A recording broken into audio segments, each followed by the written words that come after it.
आम्ही सुनावणीला उपस्थित होतो. परंतु आमची साहेबाची भेट झाली. परंतु आमचं काय बोलणं झालेलं नाही ह्याच्यामध्ये.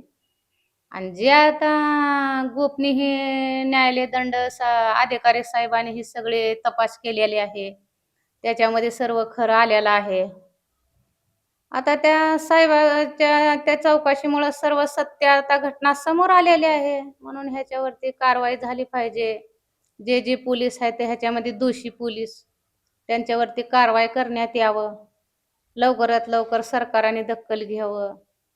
त्यांच्यावरती 302 चा गुन्हा दाखल करावा. मनुस्वादाचा गुन्हा दाखल करण्यात यावं सरकारला. 3 महिने होऊन गेलं आणि सरकारने दखल घेत नाहीत. पहिल्यापासून मला विश्वास होता. माझ्या मुलाला पोलीस स्टेशनमध्ये ह्या पोलिसांनी मारूनच माझ्या लेकराचं मर्डर केलेलं आहे. म्हणून माझा विश्वास होता माझ्या लेकरावरती. माझ्या लेकराला आजार नव्हता. माझ्या लेकरावर माझ्या लेकराला त्रास नव्हता, ना गोळी नव्हती, ना इंजेक्शन नव्हतं. मला माझ्या लेकराचा विश्वास होता माझ्या लेकरावरती. परंतु एवढं माझा विश्वास असताना ह्या पोलीस स्टेशनमध्ये माझ्या लेकराला ह्या पोलिसांनी मारहाण करून माझ्या लेकराचं खून केले. तरी पण एवढं खून झालेलं होतं, त्यांना माहिती होतं. एवढी माहिती असून पण त्यांनी दखल घेतली नाही. त्याच्यावरती दाबण्याचा प्रयत्न करीत होते हे पोलीस लोकांनी. आता हे समोर घटना आलेला आहे. आता सरकारला माझी विनंती आहे, आता तर दखल लवकरात लवकर घ्या. त्यांच्यावरती कारवाई करा. मनुस्वादाचा गुन्हा करण्यात यावा त्यांच्यावरती, दोषी असणाऱ्यावरती. मला विश्वास होता की माझ्या लेकरावर ह्याने मारहाण करूनच माझ्या लेकराचा प्राण घेतला असा माझा विश्वास होता. त्या पोलिसावर माझा शंका होता. तरी पण ह्या पोलिसांनी ह्या लोकांनी हे प्रयत्न दाबण्याचे हे प्रयत्न करीत होते. मला 50 लाख रुपये देतो, दोघाला ड्युटी लावतो म्हणून ह्या पोलिसांनी आम्हाला हे सांगितलं. आम्ही त्याचं ऐकलं नाही. तरी पण आम्हाला परभणीला या आणि औरंगाबादला जावा असं त्याने आम्हाला कुठं जायचं आणि कुठं राहायचं आम्हाला हे आमचं परेशान करून टाकले होते ह्या पोलीस लोकांनी. ह्या दाबण्याचंच त्यांचं प्रयत्न होतं. कसं तर पैसे द्यावं, काहीतरी ह्यांच्याशी खोटे बोलणं करावं आणि ह्यांचं दाबून ह्यांचं ते सोमनाथाचं तिकडं बॉडी घेऊन जावं गावाकडं, परभणीला आणून म्हणून हे सगळे विचार होते त्या लोकांचे, पोलीस लोकांचे. आणि ह्याच्यामध्ये माझ्या सोमनाथाला मारलेलं खरं होतं. माझ्या सोमनाथाला एवढं बेदम मारून माझ्या लेकराला 4 दिवस ह्याने पोलीस कोठडीमध्ये ठेवलेलं खरं होतं. आणि मला 4 दिवस त्याने कसलीच माहिती दिलेली नाहीत. मला पोलिसांनी पोलीस स्टेशनमधून फोन केले नाहीत, तुमच्या मुलाला या बोला, तुमचा मुलगा इथं अटक आहे असं म्हणून मला कुणीही पोलिसांनी सांगितले नाहीत, ना कुठल्या अधिकाऱ्याने सांगितले नाहीत, ना कुठल्या एसपीने सांगितले नाहीत.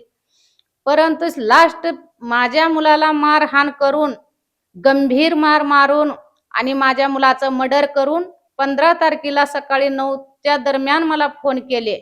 जिवंत असताना माझं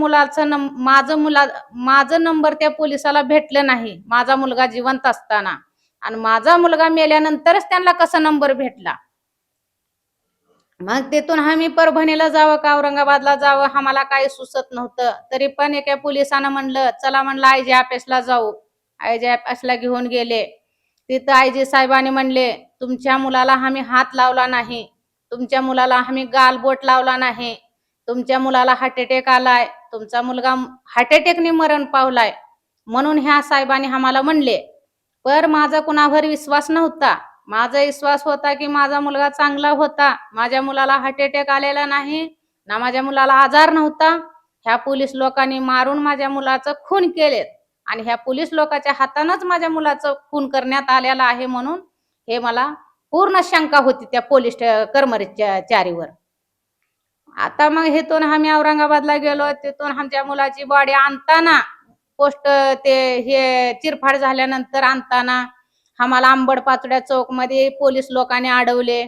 आम्हाला म्हणले तुम्ही ही इकडं आणू नका, बॉडी तुमच्या गावाला घेऊन जावा आणि इकडं आल्यानंतर राडा होईल, 70-80 लाख लोक जमलेले आहेत आणि तुम्ही तिकडेच घेऊन जा म्हणले. तरी पण मी म्हणले मग परभणीलाच न्यायचं आहे म्हणले. तरी म्हणले मला तुम्ही जबाबदारी घेता का. मी म्हणलं माझ्या मुलाची जबाबदारी घ्या तुम्ही, मी माझ्या गावाला जाते असं म्हणल्यानंतर मग आम्ही इकडं आलो. इकडं आल्यानंतर माझ्या मुलाचं 16 तारखेला हे झालं, अंत्यविधी झालं. मग 2 दिवसाकून का 4 दिवसाकून असं राहुल गांधी आले. राहुल गांधी आल्यानंतर जेलमध्ये जेवढे पोरं होते, सोमनाथ बरोबर अटक असलेले पोरं, मार खाल्लेले सर्व सुटून आले. मला भेटायला आले. ते मला त्यांच्या अंगावरच्या जखमा सगळ्या पोरावांनी दाखवल्या. त्यांच्या अंगावरच्या खूप जखमा होत्या पोरवांना, पण असं पायापासून मानपत्र त्यांच्या अंगावरती जखमा होत्या पोरवांना मारलेल्या पोलीस लोकांनी. मग त्याने म्हणले आमच्या समोरच सोमनाथला मारलेला म्हणलं. तेथून वचलाबाई मानवतेने ते पण दवाखान्यातून नीट होऊन आले. त्यांनी पण म्हणले वचलाबाई मानवतेने माझ्या समोर आणून सोमनाथाला मारले म्हणले. ज्या रूम मध्ये लॉकअप असल्यानंतर त्यांचा अधिकार कुणा दिले त्यांना लॉकअपच्या रूम मधून बाहेर काढायला, आणून इकडे बाहेरच्या रूम मध्ये मारायला? एकदा लॉकअप मध्ये ठेवल्यावर ज्या टायमाला कोर्टात न्यायचं असतं त्या टायमाला त्यांनी न्यायचा अधिकार असतंय. परंतु माझ्या लेकराला लॉकअप मधून काढून दुसऱ्या रूम मध्ये आणून, कुठे कॅमेरे नाहीत तिथं रूम मध्ये आणून माझ्या लेकराला बेदम मारून माझ्या लेकराचं खून पोलीस लोकांनी केल्यात. म्हणून हे मला सगळी माहिती मिळाली. माझ्या मुलाबद्दल मला सगळी माहिती मिळाली. सगळे रिपोर्ट आहेत. तिथून घाटे हॉस्पिटल मधून रिपोर्ट पण आलेला आहे. मारहाणीमुळे हे सोमनाथाचं खून झालेलं आहे म्हणून ही रिपोर्ट आलेला आहे, आणि मारहाणीमुळे हे जीव गेलेला आहे म्हणून ही रिपोर्ट आल्यावर ह्या सरकारने दखल घ्यायला पाहिजे होतं. 3 महिने होऊन गेलं तरी पण ह्या सरकारने दखल घेतली नाहीत. आता समोर आलेलं आहे सर्व. आता माझी विनंती आहे सरकारला, आता तर दखल घेण्यात यावं. जे पोलीस दोषी आहेत, जे ह्याच्या पोलीस कर्मचारी दोषी आहेत त्यांच्यावरती 302चा गुन्हा लावण्यात यावं. त्यांच्यावरती जलमठेप फाशीची सजा व्हायला पाहिजे. आणि त्या डॉक्टरने माझ्या लेकराचं एमशेर झाल्यानंतर कोणचा डॉक्टर तिथं आलता तपास करायला, त्या डॉक्टरने जर तपासात चांगली केलेला असतं तर माझा सोमनाथ मेला नसता. त्या डॉक्टरनी तपास केलेली नाही. त्या डॉक्टरनी काळजी घेतलेली नाही. खोटे रिपोर्ट ह्या डॉक्टरनी, जे डॉक्टर होते मोंडा पोलीस स्टेशन मध्ये माझ्या सोमनाथाला तपास केलेले करणारे, त्या डॉक्टरनी खोटे रिपोर्ट, मेडिकल रिपोर्ट तयार केलेले आहेत. त्या डॉक्टरवरती पण कारवाई झाली पाहिजे. खोटे रिपोर्ट मंत्रीपर्यंत दिलेले आहेत. ह्यांनी हे श्वासनाचा आजाराने मेला, ह्याला दम्याचा आजार होता, ह्याला मारहाण केलं नाही, ह्याला छातीचा हृदयाचा आजार होता, असे ह्या डॉक्टरनी माहिती दिल्यात. ह्या पोलीस लोकांनी सांगितल्यात, हे डॉक्टरनी असं रिपोर्ट दिल्यात. म्हणून ह्या सगळ्यावर कारवाई झाली पाहिजे आणि ह्यांच्यावरती कडक कारवाई झाली पाहिजे.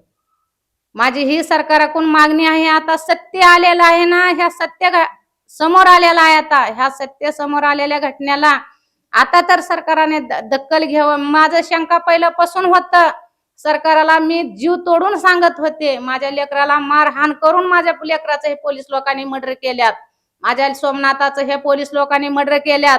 मी 3 महिने दिवस झाले मी तरसायला लागले, मी रडायला लागले, मी किती आरडाओरडा करायला लागले, पर कुणाच्या कानावर जात नाही. आता तर कानावर साऱ्या देशाच्या गेलं, साऱ्या भारताच्या कानावर गेलं. आता तर सरकारने दखल घ्यावं. सरकारला माझी ही विनंती आहे, जे पोलीस कर्मचारी आहेत, जे डॉक्टर हे खोटे रिपोर्ट दिलेले आहेत, त्यांच्यावरती 302चा गुन्हा दाखल करण्यात यावा आणि त्यांच्यावर मनस्वादाचा गुन्हा दाखल करण्यात यावं. माझी सरकारला विनंती आहे. पहिले होते 10 लाख रुपये. मी सरकारचे आभारी आहे, घेत नाही म्हणा असं नाही, पर माझ्या सोमनाथाला मला न्याय द्यायला पाहिजे राज्य सरकारनं. मी सरकारने दिलेलं रक्कम ही खरं आहे, जाहीर केलेलं खरं आहे, माझ्यापर्यंत पण आलतं ही रक्कम 10 लाख रुपये, पर मी स्वीकार केलेले नाही. जेव्हा मला न्याय भेटल मी तेव्हा स्वीकार करेन सरकाराचा 10 लाखाचं मदत.